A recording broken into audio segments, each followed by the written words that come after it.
நண்பர்களுக்கு வணக்கம். இன்றைக்கி வீடியோவில் நம்ம என்ன பார்க்க போகிறோம்னா, நம்ம ஏற்கனவே ஒரு நாட்டுக்கோழி கட் பண்ணோம் இல்லையா, அந்த நாட்டுக்கோழி கட் பண்ண அன்றைக்கி நான் என்னென்ன சமைச்சேன்னு சொல்லி தான் இந்த வீடியோவில் பார்க்க போகிறோம். வாங்க வீடியோக்குள்ளே போகலாம். அதுக்கு முன்னாடி நம்ம சேனலை சப்ஸ்கிரைப் பண்ணிக்கோங்க. பக்கத்தில் இருக்க பெல் ஐக்கானே கிளிக் பண்ணிக்கோங்க. வாங்க இப்போ வீடியோக்குள்ளே போகலாம். அன்றைக்கி பார்த்தீங்கன்னா நல்லா கறி நல்லா ஃப்ரெஷ்ஷாக இருந்தது. கொஞ்சம் நான் சொன்னேன் இல்லையா, 1 கிலோ கறி இருந்தது. 1 கிலோ கறியை விதவிதமாக சமைக்கலான்னு சொல்லி இப்போ பார்த்தீங்கன்னா நல்லா கறியெல்லாம் ஃப்ரெஷ்ஷான கறியை எடுத்து வச்சாச்சு. இப்போ கட் பண்ணி வச்சிருந்த கறி எல்லாத்தையும் என்ன பண்ணேன்னா கொஞ்சம் கொஞ்சமாக தனித்தனியாக பிரித்து வச்சுக்கிட்டேன். நாட்டுக்கோழி பிரியாணி பண்ணால் ரொம்ப டேஸ்ட்டாக இருக்கும். அதனால் தனியாக ஃபஸ்ட்டு அதில் பிரியாணிக்கு பீஸ் பிரித்து வச்சுக்கிட்டேன். அப்புறம் இந்த சட்டியில் இருக்கிறது பார்த்திங்கன்னா ஃபுல்லாமே குழம்புக்கு. அப்புறம் இது 2 கல்லாளின்னு சொல்லுவாங்க. அந்த கோழியோட இறைப்பையை கல்லாளின்னு சொல்லுவோம் நாங்கள். இது சுட்டு சாப்பிட்டா ரொம்ப நல்லாயிருக்கும். அதனால் இதையும் தனியாக எடுத்து வச்சுக்கலாம். ஃபஸ்ட்டு பார்த்திங்கன்னா பாப்பா கொஞ்சம் சிக்கன் 65 செஞ்சு கொடுங்கன்னு சொல்லியிருந்தா. ஆனால் நாட்டுக்கோழி நான் ஒரு நாள் செஞ்சதில்லை, அதனால் ட்ரை பண்ணலான்னு சொல்லி கொஞ்சம் கறி எடுத்து போன்லெஸ் எடுத்து அதில் கொஞ்சம் இஞ்சி பூண்டு பேஸ்ட்டு, உப்பு, மிளகாத்தூள் எல்லாம் போட்டு குக்கரில் ஒரு 4-5 விசில் வச்சுருக்கேன். அது வேகட்டும், வெந்தப்புறம் பொரிக்கலாம். அதுக்குள்ளே பார்த்திங்கன்னா கத்தியில் அந்த கல்லாளி சொன்னேன் இல்லையா, அந்த கோழியோட இறைப்பை அதை கட் பண்ணி க்ளீன் பண்ணிவிட்டு கத்தியில் சொருகி அப்படியே தீயில சுட்டு எடுத்தேன். ரொம்ப டேஸ்ட்டாக இருக்கும் இது சுட்டோன்னா. இப்போ அதை சுட்டுலாம். என்கிட்ட இருந்த கத்தி எல்லாத்துலேயுமே சின்ன சின்ன பீஸாக கட் பண்ணி அப்படியே நம்ம மேலே சிக்கன் இந்த 65 சிக்கன் வெந்துட்டுருக்கு. அதில் கீழோடி பார்த்திங்கன்னா நான் இந்த மணிக்கு கத்தியில் சொருகி வச்சுருக்கேன். அப்புறம் ஃபோர்க் எடுத்து அதுலேயும் சொருகி வச்சுருக்கேன். இது நல்லாயிருக்கும் சாப்பிட்றதுக்கு. நல்லா அதாவது சாஃப்டாக இருக்காது, நல்லா கொஞ்சம் ஹார்டாக இருக்கும். மென்று சாப்பிட அவ்வளோ டேஸ்ட்டாக இருக்கும். இந்த கறி பசங்களுக்கு ரொம்ப பிடிக்கும். இந்த சுட்டு சாப்பிட்டோம்னா எங்கள் வீட்டில் எல்லாருக்குமே பிடிக்கும் இந்த கல்லாளி சுட்டு சாப்பிட்றது. நீங்களே கீழே கமெண்ட்டில் சொல்லுங்கள் யாராக இருக்கலாம் சிக்கனில் உள்ள அந்த கல்லாளி பிடிக்கும்னு சொல்லி. எங்கள் ஏரியாவில் அதோட பேர் கல்லாளின்னு சொல்லுவாங்க. இப்போ இதை நம்ம திருப்பி வச்சுக்கலாம். கொஞ்சம் வெந்துருச்சு. இப்போ நாங்கள் இதை விறகடுப்பில் சுட்டோன்னா அப்படியே சூப்பராக ஈஸியாக சுட்டு எடுத்துடலாம். இது ஸ்டவ்வுலங்கிறதுனால கொஞ்சம் கஷ்டமாக இருக்குது. விறகடுப்பில் சுட்டோம்னா இன்னுமே டேஸ்ட் ரொம்ப நல்லாயிருக்கும். கொஞ்சம் அப்படியே மாற்றி மாற்றி வச்சாதான் வேகுது. இப்போ அதையும் திருப்பி வச்சுட்டேன். இப்போ இதுவும் இன்னும் வேகலை, இதையும் கொஞ்சம் உள்ளே வச்சிடலாம்.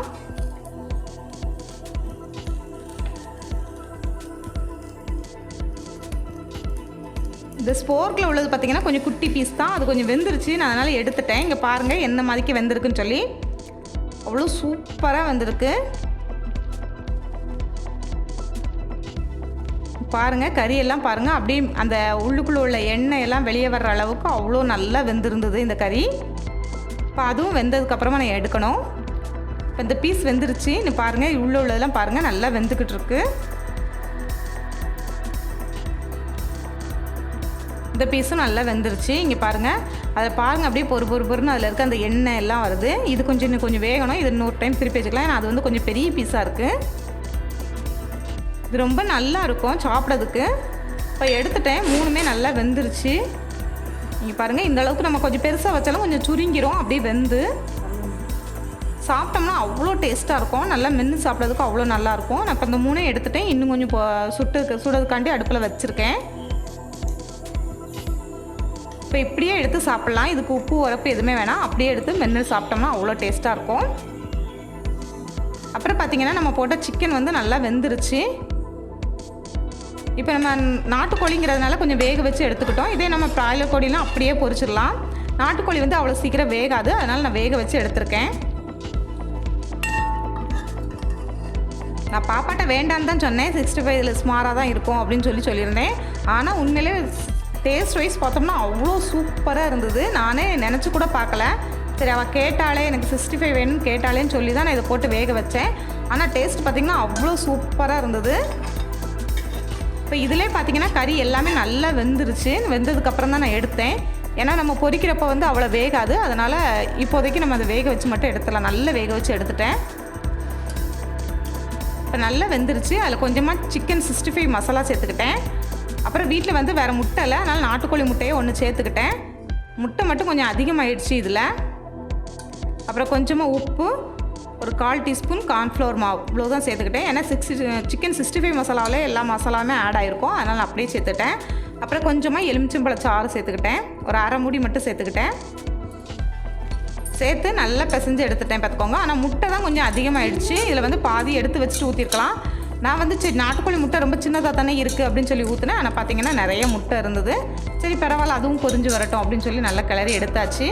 இப்படியே கொஞ்சம் நேரம் ஊற வைக்கலாம். ஊற வச்சுட்டு மற்ற சமையல் பண்ணிகிட்டு இருந்தேன். பார்த்திங்கன்னா நல்லா ஊறிடுச்சு. இப்போ கொஞ்சம் இதை நல்லா எண்ணெயில் போட்டு பொரித்து எடுத்துடலாம். எண்ணெய் பார்த்திங்கன்னா இப்போ நல்லா சூடாயிருச்சு. இப்போ இதில் ஒவ்வொரு பீஸாக எடுத்து போட்டு நம்ம பொரிச்சிடலாம்.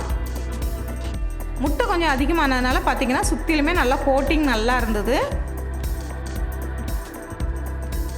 நம்ம ஊற வச்சுருந்த எல்லா பீஸையுமே மொத்தமாகவே ஒரே டைம்லேயே போட்டேன். ஏன்னா கம்மியாக தானே எடுத்திருந்தோம், அதனால் ஒரே டைமில் போட்டு பொரிச்சு எடுத்துடலான்னு சொல்லி போட்டுட்டேன்.